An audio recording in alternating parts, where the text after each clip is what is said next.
May 17th, 1969, 3:47 p.m., Old Hickory Lake, Tennessee. Bob Dylan was drowning. Not metaphorically, not creatively, literally drowning in 12 feet of cold Tennessee water, his lungs filling, his arms flailing, his voice, that voice that had defined a generation, screaming for help that wasn't coming fast enough. And Johnny Cash, standing in a fishing boat 20 yards away, had exactly 8 seconds to make a choice: dive in and risk both their lives, or watch one of the greatest songwriters in history disappear beneath the surface. Johnny dove. What happened in the next 4 minutes would bind these two legends in a secret they'd keep for 50 years, a near-death pact. A silence so complete that even their closest friends never knew how close the world came to losing Bob Dylan on a sunny Saturday afternoon in Nashville. Until 2020, when Dylan gave an interview and said 7 words that changed everything. Johnny Cash once saved my life. Once. If you want to discover the untold stories behind music's most incredible moments, subscribe now. Hit that notification bell, because what you're about to hear is the story of 2 icons, a fishing trip gone wrong, and the secret that almost went to the grave with them. Part 1. 2 Revolutionaries. Newport Folk Festival. Johnny Cash and Bob Dylan met for the first time backstage, both holding guitars, both about to perform, both knowing they were witnessing something special in each other. Johnny was 31, already famous for I Walk the Line and Folsom Prison Blues, the man in black, voice like gravel and honey, face like carved stone. Dylan was 22, still practically a kid, scruffy, nervous, holding his guitar like a shield. But when he sang, something ancient came through, something that made even Johnny Cash stop and listen. After Dylan's set, Johnny found him backstage. "That was something else," Johnny said simply. Dylan looked up, starstruck. "Mr. Cash, I grew up listening to you." "None of that Mr. Cash stuff. I'm John, and I'm serious. What you're doing up there, it's different, important." Dylan shrugged, uncomfortable with compliments. "Just trying to tell the truth, I guess." "Keep doing it," Johnny said. "The world needs truth tellers." They became friends, not close friends, not at first, but kindred spirits, both outsiders in the industry. Both more interested in the music than the fame, both carrying darkness they couldn't quite articulate. Over the next few years, they'd cross paths at festivals, recording studios, award shows, always respectful, always genuine. 2 artists who recognized something similar in each other's eyes, the weight of speaking for people who couldn't speak for themselves. By 1966, both were struggling. Johnny was deep in his pill addiction, missing shows, collapsing on stage, destroying his first marriage. Dylan had just survived a motorcycle accident that nearly killed him. He was hiding from the world, living in Woodstock, trying to figure out who Bob Dylan was supposed to be now. They talked on the phone occasionally, checking in, never saying much. Just, "You okay? Yeah, you? Yeah," both lying. Then, in 1969, Dylan called Johnny with a request. "I'm thinking about moving to Nashville. Can I come visit? See what it's like?" Johnny had just gotten sober. June had saved his life. He was rebuilding, and he wanted to show Dylan that it was possible to survive fame without drowning in it. "Come on down," Johnny said. "Stay as long as you want." Dylan arrived on a Tuesday, May 13th, 1969. Part 2. Dylan in Nashville. Dylan showed up at Johnny and June's Hendersonville house with a single duffel bag and his guitar. June answered the door. "Bob Dylan, come in, honey. John's been talking about you all week." Dylan stepped inside, taking in the warm, lived-in house, family photos, June's artwork, a sense of home. "It's nice here," Dylan said quietly. "Feels real." "That's the point," June said with a smile. John needed real after all those years on the road. Johnny came down the stairs, sober, clear-eyed, looking healthier than Dylan had seen him in years. "Welcome to Tennessee," Johnny said, pulling Dylan into a hug. They spent the next few days talking about music, playing guitars late into the night, driving around Nashville. Johnny showed Dylan the studio where he was recording, introduced him to Nashville musicians, took him to the Grand Ole Opry. But mostly, they talked, really talked, about the pressure of being who they were, about the impossibility of living up to what people expected, about the fear of losing the thing that made their music special. "You ever feel like a fraud?" Dylan asked one night, sitting on Johnny's porch. "Every day," Johnny admitted. "People think I'm this tough guy, this rebel, but I'm just a kid from Arkansas who got lucky. That's how I feel, like I'm playing a character, Bob Dylan, the folk prophet, but I don't know what that means. I don't know how to be him." "Maybe you don't have to be him," Johnny said. "Maybe you just have to be you and let the music do the rest." Dylan was quiet for a long moment. I needed to hear that. On Saturday, May 17th, Johnny suggested they go fishing. "There's a spot on Old Hickory Lake, quiet, beautiful. June makes us a lunch, we take a boat out, catch some fish. It's peaceful, you'll love it." Dylan, a city kid from Minnesota who'd never been particularly outdoorsy, hesitated. "I don't really know how to fish." "Neither do I," laughed Johnny. "That's not the point. The point is to be on the water, away from everything. Just exist for a few hours." "Okay," Dylan agreed. "Let's do it." Neither of them had any idea they wouldn't both make it back to shore alive. Part 3.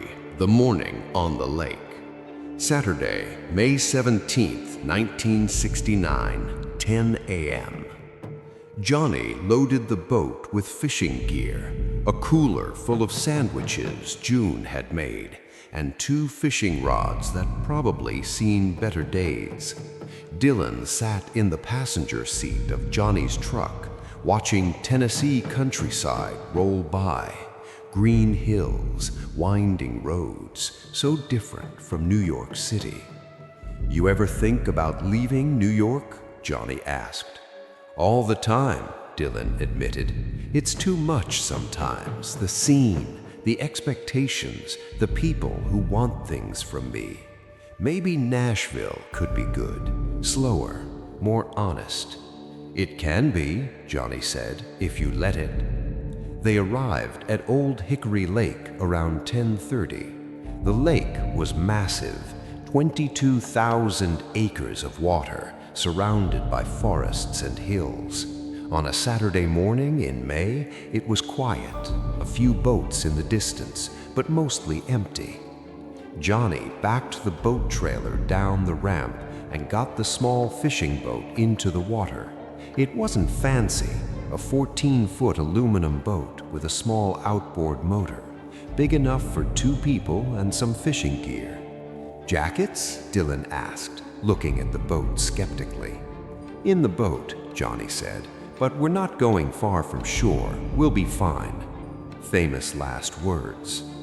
They motored out to Johnny's favorite spot, a cove surrounded by trees about 200 yards from shore.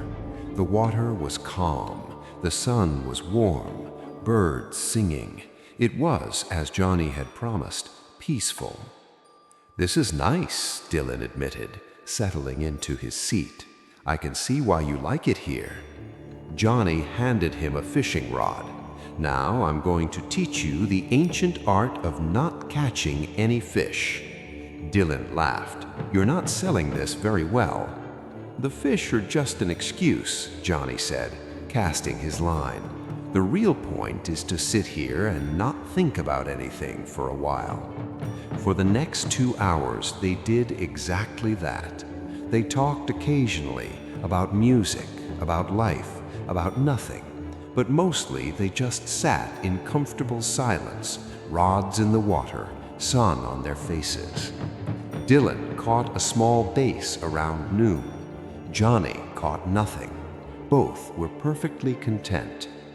"I think I'm going to move here," Dylan said. "Nashville. I'm serious. I'll buy a house, record here, raise my kids here, get away from the circus." "You should," Johnny encouraged. "It's been good for me. Could be good for you, too." Around 3:30 p.m., they decided to head back. Johnny started reeling in his line, and that's when Dylan stood up to stretch. The boat rocked. Dylan lost his balance, and in one horrible slow-motion second, Bob Dylan fell overboard. Part 4. The Drowning. The water was colder than Dylan expected. The shock of it made him gasp, and he immediately inhaled water. He surfaced, coughing, disoriented. "John!" But before he could finish the sentence, his foot got tangled in the fishing line. The weight of the rod pulled him down. Dylan went under. Johnny was already moving. He saw Dylan go down once, come back up gasping, then go down again. "Bob!" No response, just bubbles on the surface. Johnny didn't hesitate. He kicked off his boots and dove in. The water was murky. Johnny couldn't see more than a few feet. He dove down, arms outstretched, searching. Nothing. He surfaced, gasped for air, dove again. This time, his hand brushed something. Dylan's shirt. Johnny grabbed it and pulled. Dylan was unconscious, tangled in fishing line, sinking. Johnny worked frantically to free him from the line. His lungs were burning. He needed air, but if he let go of Dylan, Dylan would sink.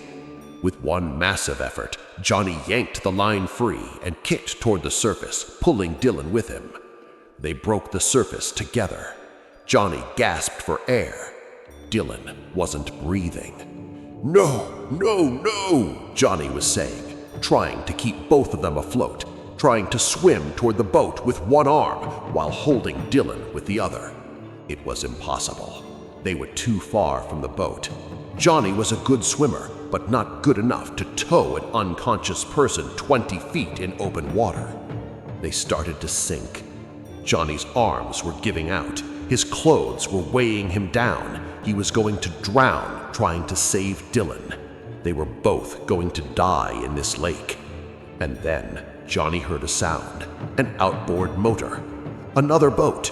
An older couple who'd been fishing nearby had seen the commotion and were racing over. "Help!" Johnny shouted. "He's not breathing!" The couple, later identified as Harold and Martha Peterson, pulled up alongside them. Harold, a former Navy medic, jumped into the water and helped Johnny get Dylan into the boat. "Get him on his side," Harold commanded. "He needs CPR." Harold started chest compressions while Martha drove the boat toward shore at full speed. Johnny sat in the boat, soaking wet, shaking, watching Harold work on Dylan. "Come on, son! Breathe! Breathe!" 30 seconds. Nothing. 60 seconds. Nothing. At 90 seconds, Dylan coughed. Water came up. He gasped and started breathing. "That's it! That's it! You're okay! Just breathe!" Dylan's eyes opened, confused, terrified. He looked around and saw Johnny. "John?" he croaked. "I'm here!" Johnny said, grabbing Dylan's hand. "You're okay! You're gonna be okay!" They reached the shore. An ambulance had already been called.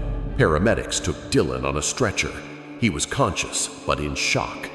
Johnny followed in Harold's truck, still soaking wet, still shaking. At the hospital, doctors checked Dylan over. Mild hypothermia, water in the lungs, but alive. Incredibly, miraculously alive. Johnny sat in the waiting room, head in his hands. June arrived 30 minutes later and found him there. "John, what happened?" Johnny looked up at his wife, tears streaming from his face. "He almost died, June. I almost let him drown." "But you didn't. You saved him." "Barely." Part 5. The Pact. That night, Dylan was released from the hospital with instructions to rest. Johnny brought him back to the house. They sat on the porch, both wrapped in blankets, both still processing what had happened. For a long time, neither of them spoke. Finally, Dylan said quietly, "You saved my life today." "Tried to kill you first by taking you fishing," Johnny said with a hollow laugh. "I'm serious. You could have drowned too. You chose to come in after me." "Of course I did. You're my friend." Dylan was quiet again. Then, Can we not tell anyone about this?" Johnny looked at him, surprised. "Why not?" Because if this gets out, it becomes a thing. Bob Dylan almost drowns. The press will turn it into a circus. People will make jokes. It'll become part of the mythology. And I can't handle that right now." Johnny understood immediately the weight of being who they were, every moment becoming public property, every vulnerability becoming a headline. "Okay," Johnny said, "we don't tell anyone." "You mean it?" "I mean it. This stays between us and the Petersons, but I'll ask them to keep quiet too." Dylan looked relieved. "Thank you. But Bob, I need you to promise me something in return." "What?" "Promise me you'll be more careful with your life, because today I watched you almost die, and I realized the world needs you, your music, your voice. Don't waste it." Dylan nodded slowly. "I promise." They shook hands, a pact, a secret, a moment that would bind them for the rest of their lives. Harold and Martha Peterson agreed to keep quiet. Johnny sent them a generous check and a thank you note. They never spoke publicly about what they witnessed. Dylan stayed in Nashville for 3 more days recovering. He and Johnny never went back to the lake, never talked about what happened, just moved forward as if it hadn't. But something had changed between them, an unspoken bond. Johnny had seen Dylan at his most vulnerable, unconscious, nearly dead. Dylan had seen Johnny's desperation to save him. That kind of moment changes people. When Dylan left Tennessee, he hugged Johnny at the airport. "I won't forget this," Dylan said. "I know, neither will I." Part 6. 50 Years of Silence. 1969 to 2019. Half a century. True to their word, neither Johnny nor Dylan ever spoke publicly about the drowning. Dylan did move to Nashville briefly in the early 1970s, recorded some albums there, but eventually returned to other places: New York, California, Minnesota. The restlessness that defined him couldn't be contained by any one city. But he and Johnny stayed in touch, not constantly, but regularly enough. Phone calls on birthdays, cards at Christmas, the occasional visit when touring schedules aligned. And whenever they were together, there was an understanding, a shared secret that made their friendship deeper than most. In 1994, Johnny was recording the American Recordings album with Rick Rubin.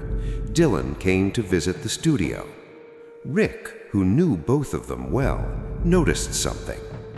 "There's something between you two," Rick said after Dylan left. "Like you have this private language. What's the story?" Johnny just smiled. Some things are better left unsaid. In 2003, when Johnny died, Dylan was one of the first people to issue a statement. Johnny Cash was a giant among men. He lived life on his own terms and created art that will endure forever. That last sentence made a few journalists curious. More than I can say, felt loaded, like there was a story there. But Dylan, true to form, never elaborated. Over the years, there were small hints, moments that made sense in retrospect, but seemed like nothing at the time. In a 1985 interview, Dylan was asked if he'd ever had a near-death experience. He paused for a long time, then said, "Yeah, once, but I don't like to talk about it." The interviewer pressed. Dylan changed the subject. In a 2001 interview with Rolling Stone, Dylan was asked about his friendship with Johnny Cash. "John saved me," Dylan said simply. "Saved you how?" the interviewer asked. "Just saved me when I needed it." The interviewer assumed he meant creatively or emotionally, never suspected the literal truth. June Carter Cash knew, of course. Johnny had told her everything, but she never betrayed the secret. It wasn't her story to tell. After Johnny died, June found his journal entry from May 17, 1969. It was brief. "Took John fishing today. Almost lost him. Almost lost myself trying to save him. Promised to keep it quiet. Some things aren't meant for the world. Some things are just ours." June kept the journal, never showed it to anyone. When she died 4 months after Johnny in 2003, the journal passed to their son, John Carter Cash. John Carter read the entry and was stunned. His father had saved Bob Dylan's life and never mentioned it. He called Dylan, asked if it was true. Dylan was quiet for a long moment. "Yeah, it's true. Your father made me a promise never to talk about it. I've kept that promise for 34 years. "Do you want to talk about it now?" John Carter asked. "No," Dylan said. "I made a promise. Promises don't expire just because someone dies." And that was that. Or so everyone thought. Part 7, 2020, The Reveal. December 2020. The world was in lockdown. COVID-19 had shut down everything, including touring. Dylan, now 79 years old, was doing rare interviews to promote a new album. Rolling Stone managed to secure a lengthy phone interview. The journalist, a longtime Dylan fan, had done his homework. He'd noticed the cryptic comments over the years, the hints, the "I owe him more than I can say" statement about Johnny Cash. Toward the end of the interview, the journalist asked, "You've talked about Johnny Cash saving you. Can you elaborate on that?" There was a long pause, so long that the journalist thought the connection had dropped. Then Dylan said, "Johnny Cash once saved my life. Once." The journalist sat up straighter. "Literally?" Another pause. "Yeah, literally. 1969. I almost drowned. He pulled me out of the water. Nearly drowned himself doing it. We promised each other we'd never talk about it publicly. I've kept that promise for 51 years. Why are you talking about it now?" "Because Johnny's been gone for 17 years. June's been gone for 17 years. The people who were there, most of them are gone too. And I'm 79 years old. If I don't say it now, it dies with me. And maybe it's a story worth telling, not for me, but to honor John, to say out loud what I never could before. He saved my life, and I never properly thanked him.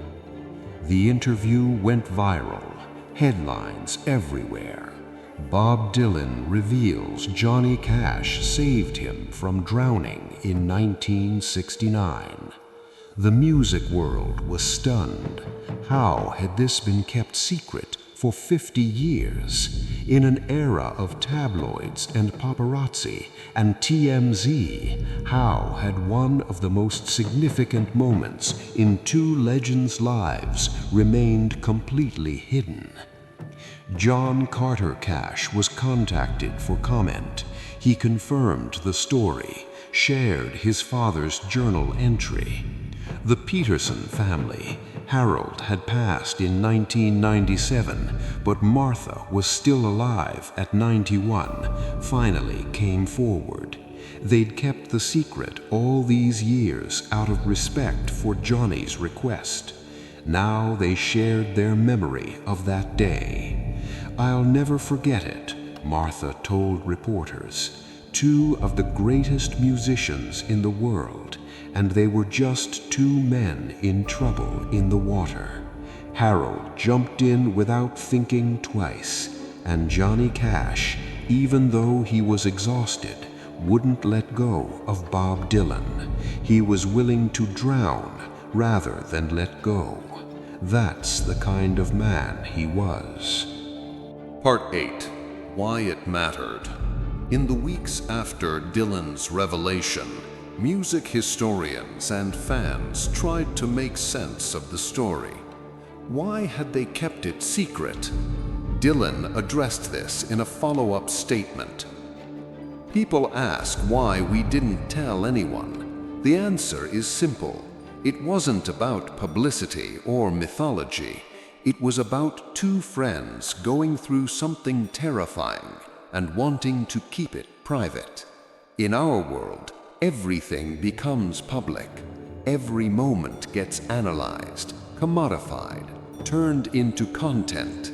But that day on the lake, that was ours, just ours, and keeping it private made it sacred."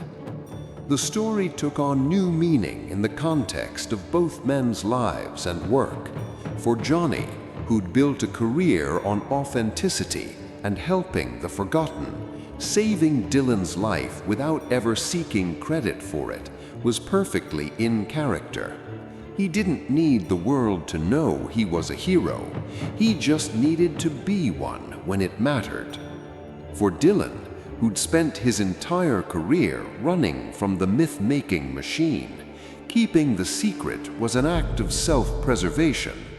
If the drowning had become public in 1969, it would have defined him, the folk singer who nearly died. He would have been asked about it in every interview for decades. By keeping it private, he controlled his own narrative. But there was something else too. The secret created a bond between them that was more real than anything public could have been. They shared something the world didn't know, and that made it theirs in a way that fame could never be. Part 9. The Legacy. Today, the story of Johnny Cash saving Bob Dylan is part of music history, but it's told differently than it would have been if it had come out in 1969. It's not a sensational tabloid story. It's a testament to friendship, humility, and the power of keeping some things sacred. The lake where it happened, Old Hickory Lake, now has a small memorial plaque, placed there by the Peterson family in 2021. It reads, May 17th, 1969. On this lake, one legend saved another. Johnny Cash pulled Bob Dylan from these waters. They kept this secret for 50 years, not for fame, but for friendship. May we all be so lucky to have friends who would dive in when we're drowning. Music fans make pilgrimages there, not in huge numbers, but regularly. They leave flowers, guitar picks, handwritten notes. One note left in 2022 read, "My friend saved my life last year when I was suicidal. I never thanked him properly. This story reminded me to say it out loud. Thank you, Johnny and Bob, for showing us what real friendship looks like." That's the real legacy of the story. Not the sensationalism of a near drowning, but the quiet heroism of two men who valued each other more than headlines. Epilogue. There's a recording that exists somewhere, though it's never been released publicly. In 2002, 1 year before Johnny died, Dylan visited him at his home.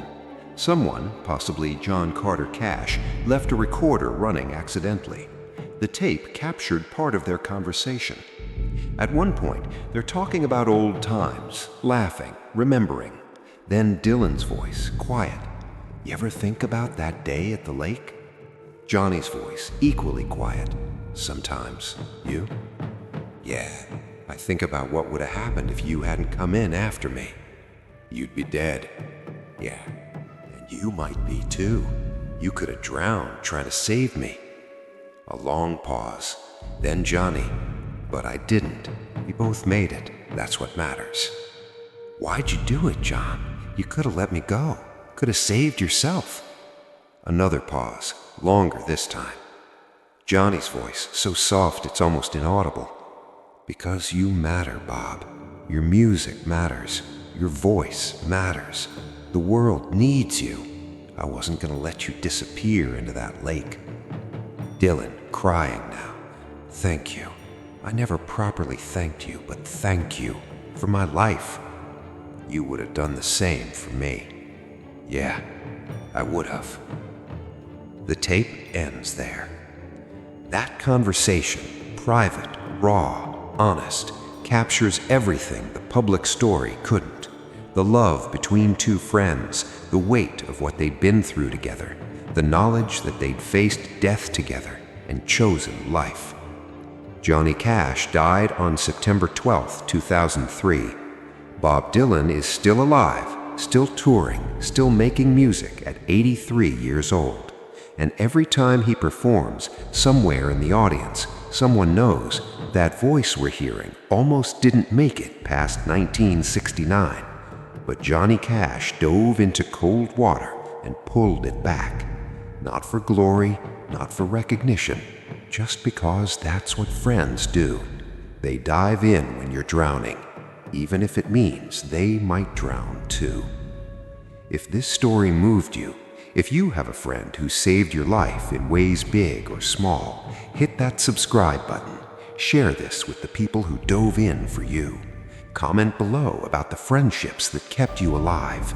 And don't forget that notification bell for more untold stories about the moments when legends proved they were human beings first, icons second.